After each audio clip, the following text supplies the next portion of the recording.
Halo anak-anak, kembali lagi bersama Ibu untuk belajar konsep dasar dalam ilmu ekonomi. Kali ini Ibu akan menyampaikan terlebih dahulu kompetensi dasar dan tujuan pembelajaran yang akan kita capai pada pertemuan kali ini. Kompetensi dasar yang akan kita pelajari yaitu KD 3.1, memahami konsep dasar dalam ilmu ekonomi. Sementara tujuan pembelajaran yang akan kita capai yaitu yang pertama, diharapkan peserta didik mampu menjelaskan pengertian ilmu ekonomi. Dan tujuan pembelajaran yang kedua yaitu diharapkan peserta didik mampu mengidentifikasi pembagian ilmu ekonomi. Membahas sedikit tentang konsep ilmu ekonomi, kita akan menyinggung tentang pilihan. Ya, pilihan memang sudah melekat dalam kehidupan sehari-hari kita. Contohnya saja, pada saat kita bangun tidur, kita akan dihadapkan berbagai pilihan. Apakah kita akan memilih untuk bangun lalu bermalas-malasan, atau kita akan memilih untuk bangun lalu bergegas untuk mandi, sarapan, dan mengikuti kelas-kelas online. Tentu saja, semua pilihan-pilihan tersebut harus disesuaikan dengan kebutuhan yang kita miliki. Sebagaimana kebutuhan kalian saat di sekolah. Ketika kalian berada di kantin sekolah, kalian akan dihadapkan dengan berbagai macam pilihan. Berbagai macam pilihan makanan-makanan yang dapat mengenyangkan atau makanan-makanan yang cepat saji. Yang mana hal tersebut harus disesuaikan dengan kebutuhan kalian. Dengan adanya makanan dan minuman yang sangat beragam, kalian harus memutuskan mana yang dapat kalian konsumsi dan mana yang tidak dapat kalian konsumsi. Karena apa? Kalian dihadapkan dengan uang saku yang terbatas. Dengan adanya uang saku yang kalian miliki, tentu saja kalian tidak bisa untuk membeli semua makanan atau minuman yang ada di kantin. Oleh karena itu, kalian harus memutuskan mana saja yang dapat kalian konsumsi sesuai dengan kemampuan yang kalian miliki. Dan contoh selanjutnya pada saat di malam hari. Pada saat kalian di malam hari, kalian juga dihadapkan dengan pilihan apakah kalian akan memilih untuk tidur lebih awal, atau kalian memilih untuk bermain game semalaman, atau kalian lebih memilih untuk mengerjakan tugas-tugas sekolah daring. Oleh karena itu, kalian harus memilih mana pekerjaan yang akan kalian kerjakan, karena kalian dihadapkan dengan waktu yang terbatas. Kedua contoh tersebut merupakan bagian dari masalah ekonomi yang kita temui di dalam kehidupan sehari-hari. Di dalam ekonomi, masalah tersebut dinamakan dengan kelangkaan. Kelangkaan merupakan suatu kondisi di mana kebutuhan yang tidak terbatas dihadapkan dengan sumber daya ekonomi yang terbatas. Sumber daya ekonomi yang terbatas tidak hanya uang ataupun waktu, namun dapat pula berupa tanah, tenaga kerja, modal maupun kewirausahaan. Dengan demikian, dengan adanya masalah ekonomi membawa kita untuk belajar ekonomi. Mengapa? Karena dengan belajar ekonomi, kita akan mempelajari bagaimana orang-orang membuat keputusan ketika mereka dihadapkan dengan kondisi kelangkaan. Ya, selanjutnya kita akan belajar tentang pengertian ilmu ekonomi. Ekonomi berasal dari bahasa Yunani yaitu oikonomia atau oikonomos yang berarti manajemen rumah tangga.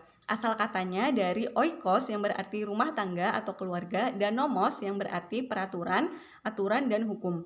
Di dalam rumah tangga terdapat banyak sekali urusan-urusan yang tentu kita harus dapat mengelolanya. Oleh karena itu, di dalam pengertian ilmu ekonomi terdapat dua kata kunci yang melekat. Yang pertama yaitu keterbatasan sumber daya, dan yang kedua yaitu pengelolaan dan pengalokasian sumber daya. Dengan demikian dapat kita simpulkan bahwa ilmu ekonomi dapat diartikan sebagai ilmu yang mempelajari bagaimana rumah tangga mengelola dan mengalokasikan keterbatasan sumber dayanya yang ada untuk mencapai tujuan tertentu. Selanjutnya, kita akan belajar tentang pembagian ilmu ekonomi. Secara garis besar, ilmu ekonomi dibagi menjadi tiga, yaitu ekonomi deskriptif, yang kedua ekonomi teori atau teori ekonomi, dan yang kedua yaitu ekonomi terapan. Teori ekonomi dibagi menjadi dua lagi, yaitu ekonomi makro dan ekonomi mikro. Yang pertama, kita akan mempelajari tentang ekonomi deskriptif. Ekonomi deskriptif merupakan bagian dari ilmu ekonomi yang menjelaskan data-data yang mana data tersebut menggambarkan kondisi perekonomian secara nyata. Oleh karena itu, data-data yang dikumpulkan harus sesuai dengan kenyataan atau apa adanya. Dan data tersebut dapat ditampilkan dalam bentuk kurva, grafik, angka, ataupun bentuk yang lain. Dan di Indonesia sendiri, ekonomi deskriptif digunakan oleh Badan Pusat Statistik untuk menyajikan data-data perekonomian Indonesia. Contoh ekonomi deskriptif dalam kehidupan yaitu inflasi yang meningkat di tahun 1998, jumlah angkatan kerja, jumlah pengangguran, maupun kondisi ekonomi Indonesia saat pandemi. Selanjutnya, kita akan mempelajari tentang teori ekonomi. Teori ekonomi merupakan bagian dari ilmu ekonomi yang berusaha menjelaskan, mencari pengertian, hubungan sebab akibat, dan cara kerja sistem ekonomi.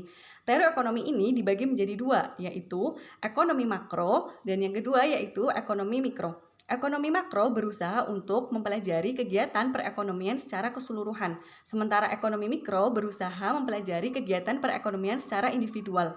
Sehingga ekonomi makro akan mempelajari tentang tingkat pengangguran, pertumbuhan ekonomi, pendapatan nasional, inflasi dan tingkat harga, dan yang lainnya. Sementara ekonomi mikro, kita akan belajar tentang perilaku-perilaku ekonomi seperti individu dan perusahaan.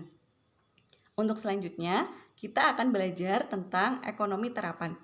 Ekonomi terapan merupakan bagian dari ilmu ekonomi yang berkaitan dengan penerapan-penerapan kebijakan yang ada di dalam suatu daerah atau suatu negara, yang mana kebijakan tersebut digunakan untuk menangani masalah-masalah ekonomi. Dengan demikian, ekonomi terapan harus didukung dengan teori ekonomi, pengukuran, metode analisis statistik, dan ekonometrika.